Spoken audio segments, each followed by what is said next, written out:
Sam Kamali, taking you through some stories that people are talking about and sharing around the world on Newsfeed today. Nearly all terrorists these days are Muslims. We have black African Muslim gangs terrorising Melbourne. The final solution to the immigration problem of an Australian politician in 2018. I'm trying to change the world and have a better place. I'm a libertarian, so all these folks trying to bully me and stop me, all you've done is woke people up, and now you're getting... Big Mouth banned from Twitter takes to someone else's Twitter account to complain. Indian tennis star shuts down troll while wishing India and Pakistan happy 71st birthday. And happy 175th birthday to a theme park in Copenhagen.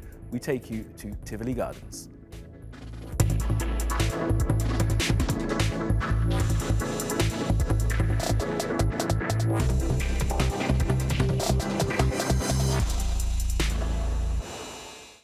Well, top of our news feeds today, Fraser Anning. Now, he's an Australian politician who gave his first speech in the Senate yesterday. And he didn't waste any time in causing controversy. And why? Well, he decided to use the term final solution when discussing how to deal with immigration into Australia. Now, that term, of course, was used by the Third Reich when planning the Holocaust, which led to the systematic murder of more than 6 million Jewish people across Europe in World War II. And the Aussie politician didn't stop there. He also called for a return to Australia's policy from the beginning of the last century of only allowing Europeans to enter the country. That was called the White Australia policy. Racist much? Have a listen and see what you think. the final solution to the immigration problem, of course, is a popular vote. Of course, we don't need a plebiscite to cut immigration numbers. We just need a government that is willing to institute sustainable population policy and end Australian job-stealing 457 visas and make student visas conditional on foreign students returning to the country they came from. And after his speech, Anning was gland-handed by some of his mates. I guess xenophobia is something to be congratulated by some Australian politicians, but apparently not by the Prime Minister, Malcolm Turnbull, who later said this. There is no place in Australia for racism. We are the most successful multicultural society in the world. We are a migration nation. Our immigration program is non-discriminatory.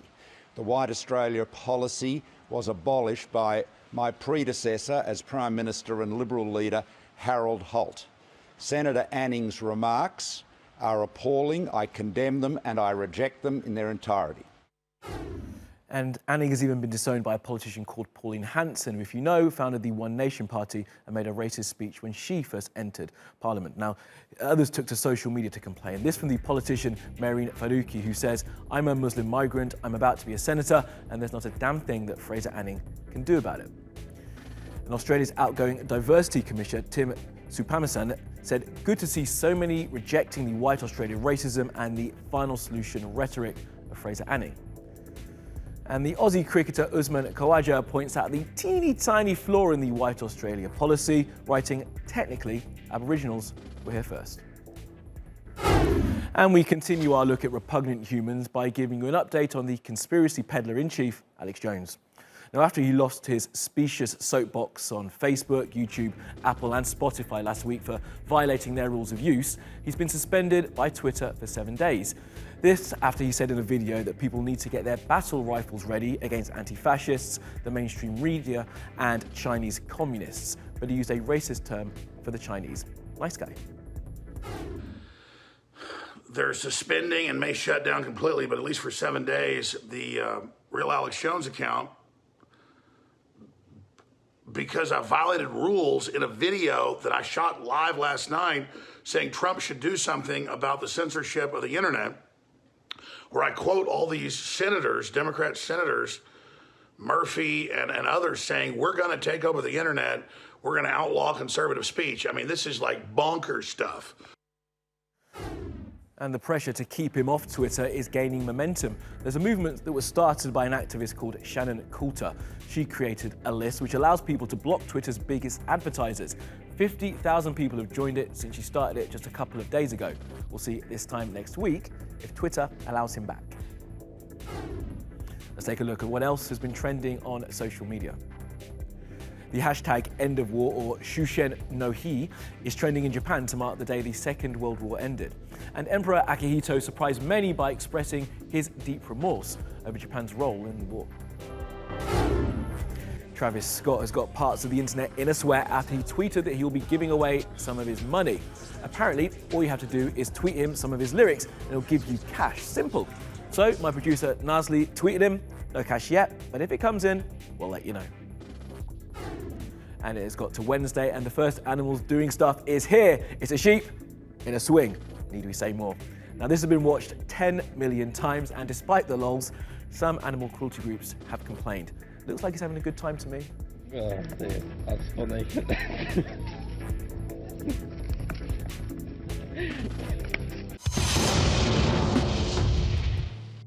Now, the treatment of women in all parts of Israeli society is being looked at after a women's group there published a report that's outlining a worrying trend. Take a look. Segregation in the military, on university campuses, and at public events are on the rise. Men and women have done mandatory military service alongside one another for decades. But a recent report by Israel's Women's Network says some army bases are enforcing modesty rules, which ban women from wearing white shirts and forces them to wear tights under shorts. And male soldiers reserve the right to serve in single-sex units, which restrict the positions of female instructors. Some universities in Israel have introduced gender segregation in classes, and students have to walk through separate entrances. But what's behind the segregation of men and women in Israel? The government's trying to accommodate ultra-Orthodox or Haredi Jews. Haredi Jews believe that the mixing of sexes is forbidden, and in ultra-Orthodox areas there were reports of segregated sidewalks, health clinics, separate male and female hours at grocery stores, and women being asked to sit at the back of buses. אישה כשרה היא קודם כל נידונה בצניעותה. ואם היא יושבת מאחורה זה לא בושה, זה לא השפלה, זה לא פחות שווה. היא פשוט צנועה, וזו דרכה של אישה יהודיה אמיתית. Haredi Jews only make up about 12% of Israel, but segregation has made it beyond Haredi neighborhoods and into the rest of the country. The Israeli government is trying to encourage the ultra-Orthodox to join the labor force, and in an effort to accommodate their religious beliefs, segregation has become accepted in some government offices, city halls, and parts of the private sector. But some say religious tolerance has come at the expense of women. אני חושב שזו תופעה פסולה ומסוכנת שאסור לקבל אותה בדמוקרטיה ובאף מקום אחר בעולם, והיא תופעה מתרחבת בישראל לצערנו מתוך הקצנה קשה שהיא למעשה שנאת נשים. הדרת נשים זו שנאת נשים, ואנחנו פה בשביל להילחם בתופעה הזו. The gender segregation is also playing out in the skies. Ultra-Orthodox men are refusing to sit next to women on planes, or insisting they move seats, and it's led to flight delays. In 2016, it was decided to include a mixed prayer area at the Western Wall, where separate areas for men and women have existed for decades, but Prime Minister Benjamin Netanyahu scuttled the plan. In recent years, ads showing women have been defaced by some ultra-Orthodox, so in some parts of the country, companies have stopped putting women on billboards altogether. It is the second of 2 Independence Days on the subcontinent. Pakistan celebrated theirs yesterday, India celebrated theirs today. And the hostility between those 2 nations played out on Twitter in a small but depressingly predictable way. And it started like this. The Indian tennis player Sania Mirza wrote, wishing Pakistanis a happy independence. Now she's married to Pakistan cricketer Shoaib Malik. And in among the responses, she got this one from a troll who tried to tell her what her Independence Day is and when it is, implying that she was somehow losing her heritage. It's something that Sania Mirza has faced since she married Shoaib Malik. And Sania responded by making it clear she knew when hers and her husband's days were, and asked the troll if he knew when his was. And then she finished off by posting this, saying she was smiling and it would take more than a troll to get into her brain. Nicely handled, and happy independence. Next, the blue light of our devices. For some, it's a comforting azure glow. For others, it's a sleep-disturbing nuisance. And now scientists say the light could have a lingering effect long after we switch off our screens.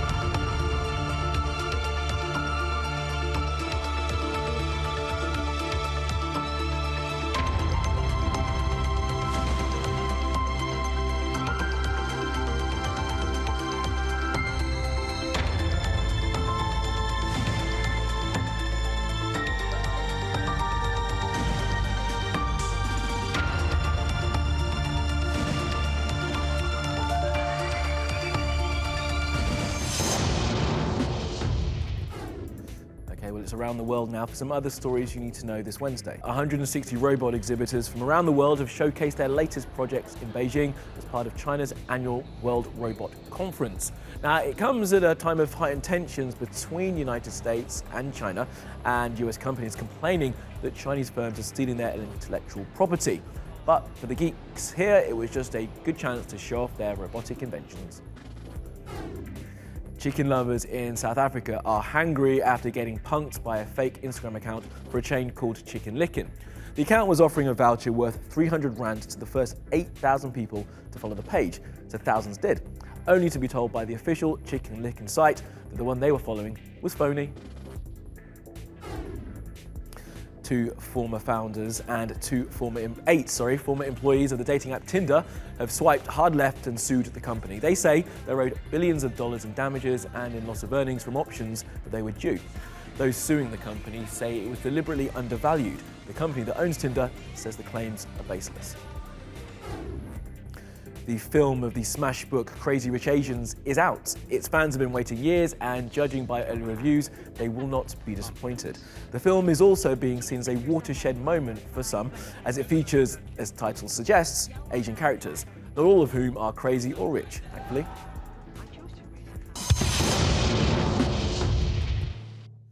Now, it's one of the oldest amusement parks in the world, and if you're lucky enough to have been to Tivoli Gardens in Copenhagen, it's also one of the coolest places on the planet. And did you know that Mr. Walt Disney went there in the 50s to get inspiration for Disneyland?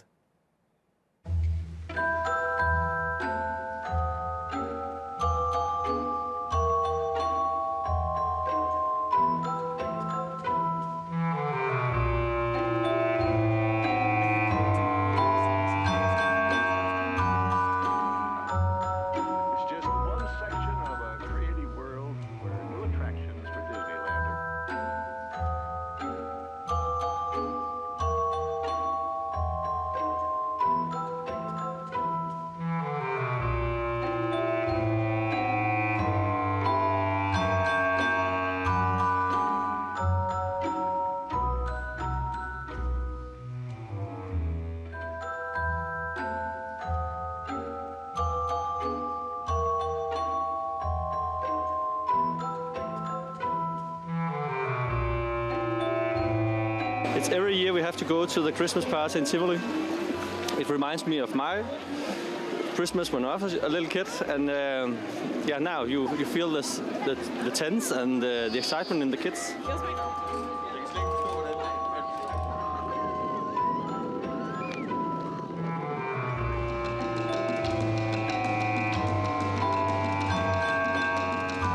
It was something else. Never tried something like that before. Yeah, it was very new, special, one-of-a-kind thing. Never tried It was before. really immediate. It just shocked you. You could not see the track, so suddenly you're just in a loop, and then another you could not see it.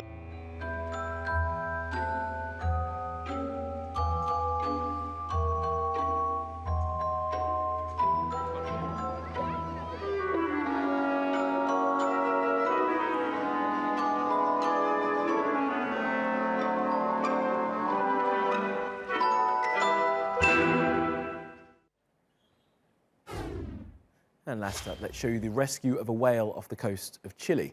Now, the mammal had become trapped in some fishing nets and had to be helped by divers to get free. It apparently took them an hour to remove some of those nets from around the whale. The whale probably assumed they were trying to kill it. It was caught in nets, after all. Eventually, it did swim away to relative safety. Well, that's a lot from the Newsfeed team. Reach out to me with your questions, comments, complaints, and suggestions. I'm at Kamali Melbourne. You'll find us 24/7 on Twitter, YouTube, and Facebook. Follow, subscribe, and add. See you again tomorrow.